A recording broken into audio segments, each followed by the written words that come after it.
Hello everyone, Mark with Precision Computing. In this video, I'm going to be going over a product that was launched at CES in 2019. We just returned from there. We were able to see the product hands-on, see the retail packaging, which I don't have with me here, but I will be able to put a picture of it in the video so you guys can check it out, see what I saw at CES. I do have the product in front of me that we're going to go over, so stay tuned.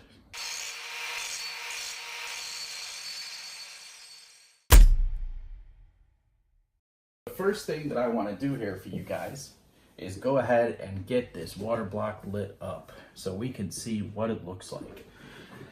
And then I'll try to shut off some of these lights to give you guys a better idea of the lighting that's included here.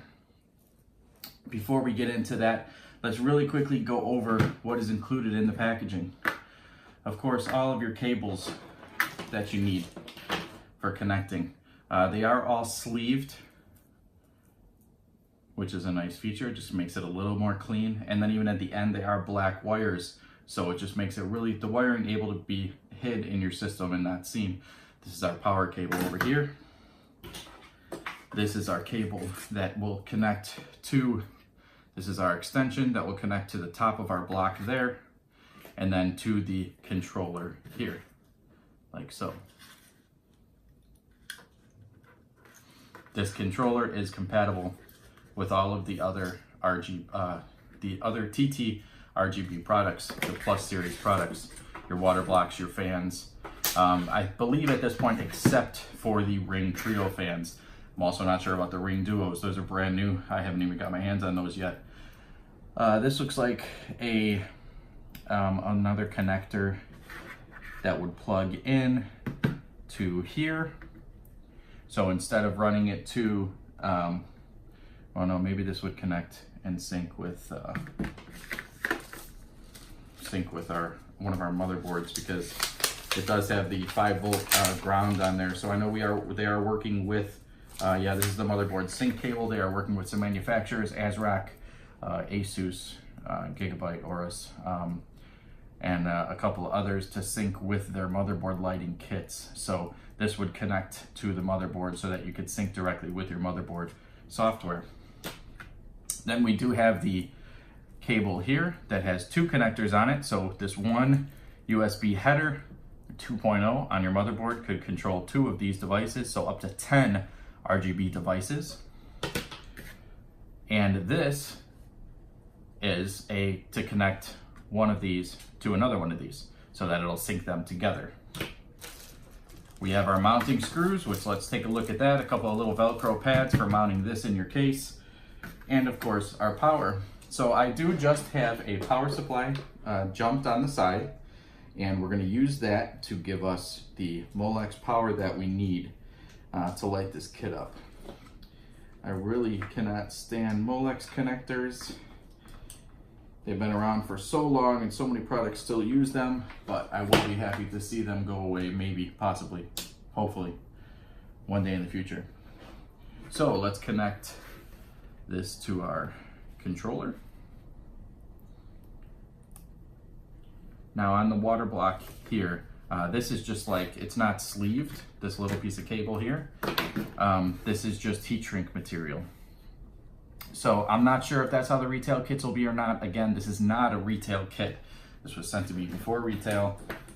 So I'm not sure if they will be that way or if that'll be sleeved. And let's get ourselves plugged in.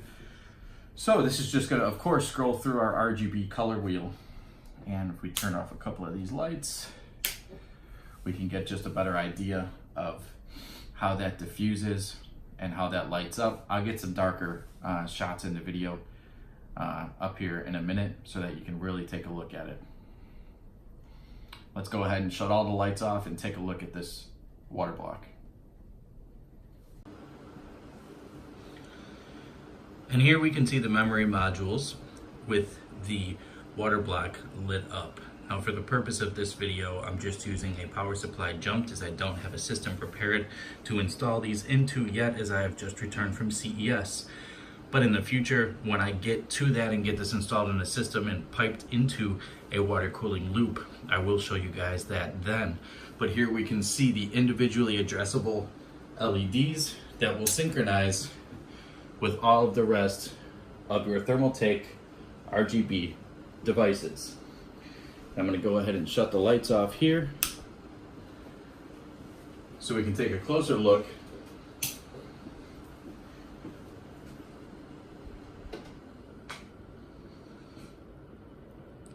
at just how nicely that looks. So to me it looks like about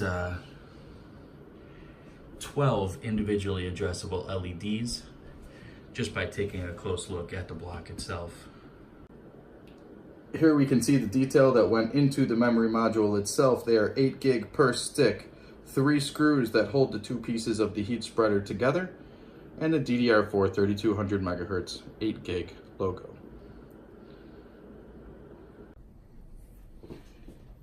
So now that we saw how great it looks with our lights off, let's get our lights back on and look at the rest of this kit. So underneath our water block here, we have a pre-installed thermal pad. The one side of the material is a little extended, so it's easy to peel off, and that will make contact with the top of our integrated heatsink on our RAM. There's 2 holes on either side of the memory module so that we can line this up right on top. We'll go ahead and put 2 screws in. We're not going to install them all because you guys don't want to sit here and watch me fumble around with little screws and an Allen key. The screws and Allen key are included. Oops. 1, 2, 3, 4, 5, 6, 7, 8. There's only 8. So if you lose one, well, let's just say don't lose one. There is not an extra one provided. So very simply, put that through, get it started on our RAM. No issue with threads.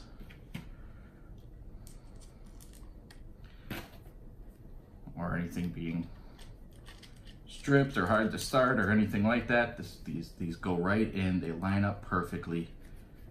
And you would snug that down so that that thermal material makes good contact with the top of your water block, and that's it. Now the cool thing about this also, let me talk about this. I was told at CES, now the 16 gig kits will only have 2 memory modules because they are 8 gig each.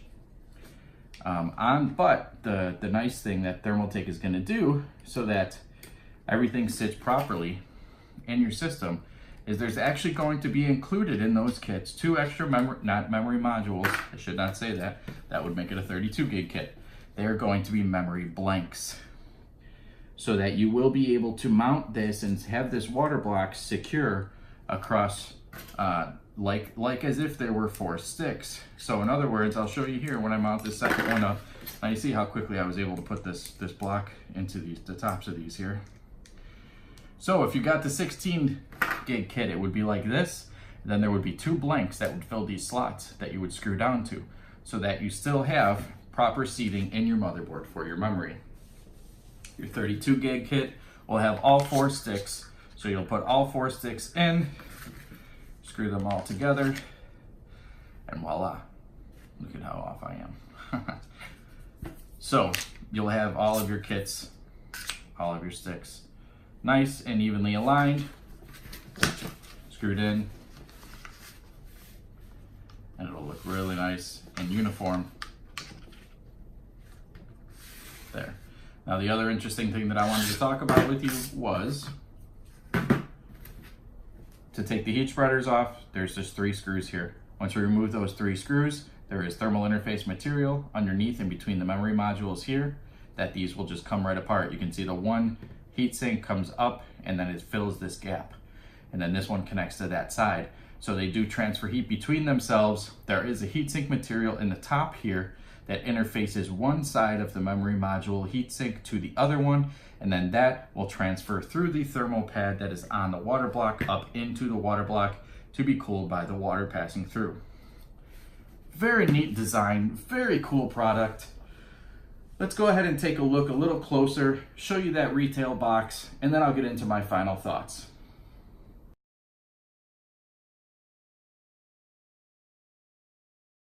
So overall, this is such an excellent product, and to see Thermaltake moving into the memory market, not just coming up with a water block for RAM, and maybe heat sinks that you'd have to install on your personal memory, which means ripping that apart, possibly voiding the warranty. They came up with their own memory kit with the heat sinks pre-installed. All you do is mount the water block on top, work it into your liquid cooling loop, and you're all set to go. No warranty issues, no problems. Great kit of memory. Hynix on the IC, Hynix chips. So it's really going to be cool to see what this memory can do and what it's capable of. I did hear that there will be other speeds being released down the line. This again was a 3200 megahertz kit with a cast latency of 16. So it's going to be very interesting to see where this can evolve to and what Thermaltake can bring to the line as we go forward, syncing the coloring with everything else that they offer, including your CPU, your GPU, your fans, all of the rest of the lighting products that they offer, your keyboard. They're even working with other manufacturers to sync their products into the software too, so that you can make everything in your system match. So this is a great step forward for Thermaltake. I'm really happy to be able to have my hands on this product, get to do some further testing as we go on. Watch for those videos. If you liked this video, if you like this product, give it a thumbs up. I'll put the details to the product page so you can click a link, go check it out for yourself, buy the kit. It looks to be a really good for the value that they're offering it at as far as price point. I'm not going to tell you that. Check it out on their site, as I don't have final numbers on me. Thanks for watching again. Subscribe, give it a thumbs up. We'll catch you in the next one.